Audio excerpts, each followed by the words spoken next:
From Group of Seven Comics, I'm Jason Lapidus. And I'm Chris Sanagan, and you're listening to True North Country Comics Podcast.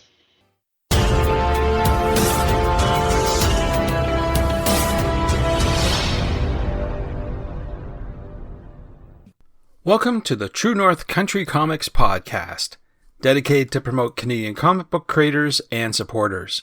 It's October 1st, 2020. I'm John Swinimer. If you have a comment, criticism, or question, you can contact me at john@truenorthcountrycomics.com. On this episode, I chat with Chris Sanagan and Jason Lapidus at Word on the Street Toronto. The podcast is available on Apple Podcasts and Google Podcasts. The Word on the Street Toronto is an annual celebration of storytelling, ideas, and imagination, hosting Canada's largest free book and magazine festival each September, and promoting great books by Canadian and Indigenous authors year-round. And this year, it's a virtual celebration. Based in Ontario, Chris is the writer and Jason is the illustrator for their current work, Group of Seven. The ongoing series is set in the First World War, in which Canadian physician John McCrae leads a secret mission underneath the ridge against a mysterious enemy with monstrous intentions. So, without further ado, here's my chat with Chris Sanagan and Jason Lapidus about The Word on the Street Toronto. So, Chris Sanagan and Jason Lapidus, thank you very much for taking time to chat with me. Thanks for having us. Our pleasure. Appreciate your time. So what I normally do to start off the interview is ask the creators about their first comic books. I'm wondering if you remember, what was the first comic book that you read? And I'll ask Chris first. Sure. The first comic book that I remember reading that comes to mind the most vividly would be a comic book that was in the form of a short novella that was called The Untold Legend of the Batman. Oh, which, John Byrne? No, it was, I want to say Len Wein. Oh, okay. I'm Jason, I think you have a copy on your shelf. You lent it to me I do. a couple years ago. And it was, I believe it was a tie-in, or at least it was released around the time of the first Batman motion picture in '89. Okay. Mm-hmm. And it really was a Batman backstory. It was a handy 70-page primer to all the key points of the Batman mythos at that point in time, because the character and things have developed since then. But as a 9-year-old boy, it was I think I reread that thing over one summer, maybe 20 times. Cool. How about you, Jason? Well, other than reading like newspaper strips, I would say first comic book I ever read, cover to cover, was G.I. Joe issue 19. Oh, wow. And I bought it at the corner store after a doctor's appointment, and that was it. I was hooked. That's cool. That's good stuff. Yeah. So I'm wondering, that leads me to ask you, who or what inspires you to create today? Is there any one particular author or artist, writer, creator that you follow that inspires you? And Chris, I'll ask you first. There are a number of creators who I'm very appreciative of their work, and often when I come across something new they've put out, it reminds me why I enjoy writing comics in the first place, and provides somewhat of an objective to reach when I think of some of the pieces that have come out. At the beginning of this journey for me, there are writers, folks like, I can even think of stories that really stood out. Jeff Lemire's Essex County trilogy stood out very hard for me. Both writing from a place, writing about Southern Ontario, and certainly writing about Canadian locales and Canadian stories. And so that was something that really struck hard with me. At the same time, Group of Seven takes a huge dose of inspiration from Alan Moore's League of Extraordinary Gentlemen in terms of the team-up aspect of the seemingly disparate, well, in his case, it was literary figures, in our case, historical figures, but playing around with those, maybe known properties, that idea. So those are always, and the rest of the work that both those creators have done is I've followed and have heavily enjoyed over the last decade or so. Cool. Jason, how about you? I'm going to go with Scott Chandler today, Oh, wow. Canada's own. Other than the fact that I really enjoy looking at his work, and the times that I've met him, he's been a super nice guy. When I read, I mean, his latest book, Bix, Hmm. it blew me away, absolutely blew me away. I love the scope of his stories, that they can be, about big topics, and they can be incredibly personal. And he has an amazing way of creating melancholy, which I respond to a lot, aside from all the superhero grandiose stuff that I like in mainstream comics. But I also he's been really generous and kind when I've met him, and I like to pretend that we have a rivalry, which is completely false. Okay. We're not in the same conversation, other than that we're both human beings. But I like to pretend that there was this one event that we were both at, and my name was higher than his on the Oh. poster, out Hmm. of out of random courtesy of the designer. And I like to just remind him that I was top billed over him, which is again completely false. So I I like he pushes me. He Hmm. pushes me to do better work, just by his contribution to the medium. And I see, his book is on my shelf. It's very visible from where I work. And when I see what he's doing, I realize that, oh, if my pretend rival can do that, then I can push myself to do better as well. So I love Scott's work. I think it's fantastic and brilliant. And it really inspires me to do better. Yeah, I remember you guys were all on a panel once. It was Guelph Meet the Makers event, and you That's guys were right. all doing a panel. That was pretty That's cool. right. That's Yeah. right. It's one of the first times I got to spend time with him, and hear his take on things. And it just I have so much to learn from most creators that I've met, and Scott's been very generous to school me when he's had the chance. So I love it, and I'm a big fan of his work. Cool. Good stuff. Well, the focus of our chat is on Word on the Street Toronto, and I know it's ending or has ended by the time this event, this podcast comes out. But I'm wondering, what were you showcasing in that virtual show this year? It wasn't a physical show, unfortunately, where we usually meet up, but it was virtual. And wondering, what were you promoting at that event? Well, we had our regular roster of comic books, of Group of Seven comics, plus we Jason has illustrated a few prints, some comic book cover homage prints, as well as we were offering original sketches. Speaking for Jason, but we were offering original sketches. But our big piece was showcasing the recently released Group of Seven graphic novel, A Most Secret Tale, which collects Group of Seven number 1 to 6 and is the complete story arc, but in a graphic novel trade paperback form, which includes updated art as well as bonus content as well. So I think that was the piece that we were trying to get the word out about at Word on the Street. Yeah, and now that the event's over, though, I'm wondering how people can get that graphic novel. I mean, that was highly anticipated. People are, clamoring to get each issue, but now that's all collected, where can people get it? People can go to www.groupof7, the number 7, comics.ca, and you can buy our books there. You can reach out to us on social media at Group of Seven Comics, and through that we would be happy to make any transactions we need to make and send people books anywhere in the world. So the social media or through our website are probably the two easiest ways to do it from here on out. And I'd be remiss if I didn't ask you that time-old question. For those not familiar with Group of Seven, how would you give him the elevator pitch? How would it go? Go ahead, Chris. I will every time. Group of Seven is an action-adventure comic book series that takes place during the First World War, the Battle of Vimy Ridge. And it stars 7 very famous Canadians who were soldiers at the time, that is fact, who team up on a fictional mission to save the world. The world. The world. There you go. That's pretty cool. Long forgotten hints of Canadian history, I guess, in there too, with these very notable Canadians, I guess.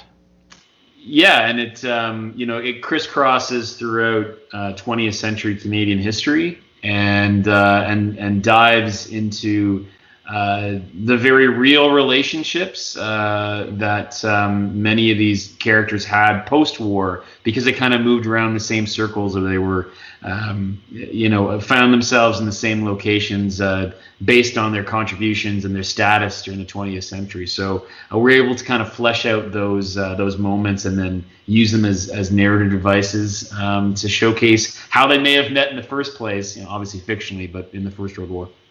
That's pretty cool. So I want to take a sort of a different tact here now and talk about comic books. You were, as part of the Word on the Street Toronto event, traditionally most of the vendors there and exhibitors are promoting books, novels, that sort of thing. But you're promoting comic books. So I'm wondering, what is your take on why comic books are included as part of Word on the Street? Why are comic books included in Word on the Street? Because they get read by people and people enjoy them. I don't have a deep answer as to why they're included, but I think there is a demand for them. Like there is a hunger for new ways of reaching readers or connecting profoundly with readers. And people like me, for instance, the graphic novel or the sequential art comic book form has really hooked me much more than just the straight printed word. There's something obviously in the way I process visual information that I love seeing people's drawings, and I find them very expressive. And although I do like to read traditionally, something about the comic book just completely inspires me, as it does with millions of others around the world. So I think that it's great and open-minded of a traditional. Well, it is a book and magazine festival. So magazines have been printing cartoon strips, comic strips for as long as there's been magazines. So I don't think it's too much of a stretch, truthfully, from that angle. But I think the more people that they're able to draw to these kinds of festivals, the healthier the festival will remain. I don't know. What do you think, Chris? Yeah, I mean, we were definitely not the only comic book booth there. There was a healthy amount of folks in booths who were selling comic books, which is great to see. I also think too, going back to your point about the interest, we did a live interview video chat for the Word on the Streets Instagram channel, which is now archived on their Instagram TV channel. You can go check it out on the Watts Instagram feed. And I think because of the comic book proposition when it comes to collaboration between a writer and an artist, specifically in our case, I mean, you don't have one person can do both. That is obviously a thing too. But I know that there was just a lot of general interest in the collaboration. I'm guessing because very traditionally thinking here, a book could very well be seen as a solo effort. And so we just found that, I think there's interest out there for different types of media and format and medium. And there was definitely interest when we were talking about our creative process as a team. And so I think there's just a hunger for that an interest, and also just an interest, hopefully, in good stories and good storytelling. And I think there's, hopefully that came through. And I'm guessing that's one of the reasons why there was a few different types of booth setups and formats that were on offer. Sure. I wanted to go back to what you were saying about creative process, as both. It's very unique for me to have both a writer and illustrator on at the same time being interviewed. So I'm wondering if you could just go through how you both interact to create the group of seven. Is it just like someone comes up with the idea and you say, okay, now draw this for me? Is it as simple as that, or how do you work through it? You want to start, Chris? Yeah, you want me to? Sure. Go ahead. Yeah, I can start. I just tell Jason what to draw, and that's what happens. I can't be that simple. No. No, I mean, I start with idea generation, whether it's something that I've got percolating in my brain or something Jason has percolating in his brain, and we hash it out. We benefit from having easy access to each other technologically. whether it's through texts or whatever happens to be. So we're constantly bouncing ideas off each other, and then when it comes to the actual product of that inspiration, whether it's written word or dialogue or whether it's illustration or design, we're still showing each other's work to each other. And I think the thing that I guess is we both have ownership of our own pieces, yet at the same time it's so collaborative that we act as each other's editorial voice or editorial board. So that, I think, in terms of hopefully seeing success, and success being a healthy working relationship. I mean, I think the parameter for success is, we're striving to put a good product out, but at the same time, you need to have healthy, constructive relationships with the people you're working with, and so those are the kinds of things that if you're able to do that and you're able to work in that way, then that'll lead to a productive and hopefully good product at the end.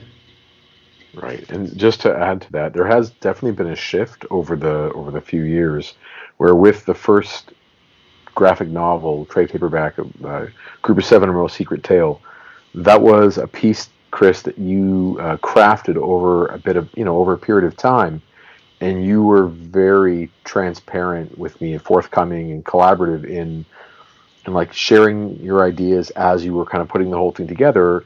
Each new chapter or twist or turn, you were kind of bouncing off me as you're going along, and the whole thing is your piece. But as we get further in the process, we also seem to give each other a little bit more autonomy. Like I don't know how the next story is ending exactly. You're working away on it. I've started art on the first 2 issues of our next story, but I haven't read the 3rd or 4th. And it goes to show you that as we get further into it, we trust each other more. We kind of know what to expect from the other partner, and we have both. We welcome that editorial voice from the partner and feedback, as well as just the raw enthusiasm. Like, I know that if I've drawn something kind of cool, I look forward to showing Chris, and Chris's reactions. You're hilarious, man. Like, you send me really fun emojis, or it's in person or whatever it might be, and I love hearing those times that we've sat down and you've plotted out an arc with me, or like you've talked it out. And I'm sitting at the edge of my chair. I can't wait to hear what's about to happen to the characters in the story. So it's evolving, as we go, and as more stories come. Again, we just seem to click into that spot of respecting other person's sort of territory while eagerly looking for a collaborative voice within each other's domain. Right, and I was going to say, lastly on that piece. Is the fact that we both become cognizant and recognize when the other is busy doing something. So then we've looked for opportunity. so then we look for opportunities to assist, right? So okay. Mm-hmm. whether it's in production, right? Whether Jason is hard at work, putting in tons of hours on the design piece of the book, then I'll look for opportunities to make sure that, whether it's looking at the website, or whether it's looking at signing up for festivals like Watts, or just basically, looking for those other administrative or collaborative or project-based pieces that need to get done without saying, well, that's your piece, this is my piece. Right. But just basically, trying to have it so that we've got each other's back, so that we're pushing our collaborative projects together forward. So it's not, like I write, then I step away. It's like, no, I write, and then we talk, and Jason draws, and it's just one of those things where we're trying to find all the things that we can do to move this project, to move Group of Seven Comics forward. And if that means, cold calling, sending emails while someone else is producing design, and that's what we're going to be doing, because that's the only way this will work, is that if we recognize that we need to both be constantly kind of at it in different capacities. Right. Makes sense. Well, You talked about various projects. You've got the graphic novel done. So I'm wondering, what's next? What is coming up that you can talk about? Well, we're still continuing the series through numbers 7, 8, 9, and 10. As far as I know so far, there may be issue 11, but I know at least there's 7, 8, 9, and 10 are on their way, and it opens up a new story, a new set of characters in the same time period in the same world. It is the arc where the previous arc was called A Most Secret Tale. This one is called Peregrines, and it is about 4 women on the front lines of World War One, the Canadian forces, and they are spies, but they have day responsibilities as nurses on the front lines, and it's sort of a high flying tale of espionage and mystery and action and heroics, and I love every single minute of it. Chris, I'm sure I left something out in the pitch. I didn't do as concise a job as you with the Group of 7 thing, because we haven't rehearsed this one yet. We haven't rehearsed this one as much. But I will say, John, that the women, the Peregrines, belong to a secret organization that's been protecting the Dominion of Canada since Confederation from threats unknown and unbelievable. Wow. It sounds intriguing, that's for sure. Can't wait to read that. Me too. Now, I keep bugging you every time I see you guys saying, gosh, you mentioned Jeff Lemire, and he just has to write a cereal box and it turns into a TV show or a movie. When are you guys going to hit the silver screen? Is that how simply it works? It just, you ask us, then all of a sudden we get to say we're doing a show? Sure. I think if he asks us enough times, it'll just happen. It might happen. I would think that'd be so much fun. I'm open to it. If you know someone who's interested in putting together or collaborating with us to put together a Group of 7 show, whether it's the original team of 7 historical figures or if it's the 4 Peregrines, whatever they want to do, I think Chris and I we're open-minded. It'd be fun. I think it'd be a great TV show. Well, we put it out there, and maybe the universe will respond. We'll see how it goes. Sounds good. But in the meantime, where can people find you online to find out about your work and what you're up to next? Well, Jason mentioned earlier, you can find our website at www.group7comics.ca, which has also our shop on there as well, so you can shop for our products and our books. And social media, we're at Group of 7 Comics, again, the number 7, on Facebook and Twitter and Instagram. And then, of course, there's our own personal handles, too, at Chris Sanagan, at Jason Lapidus, where we're constantly sharing work and reposting on those channels as well. So we're very good about responding to your inquiries, whether it's through an email at info@group7comics.ca or reaching out to us through social media. We love chatting. We love talking about this stuff. It's still amazing that we are still talking about this stuff, which is fantastic. And please reach out if you want to get in touch. Thanks to Chris and Jason for the chat.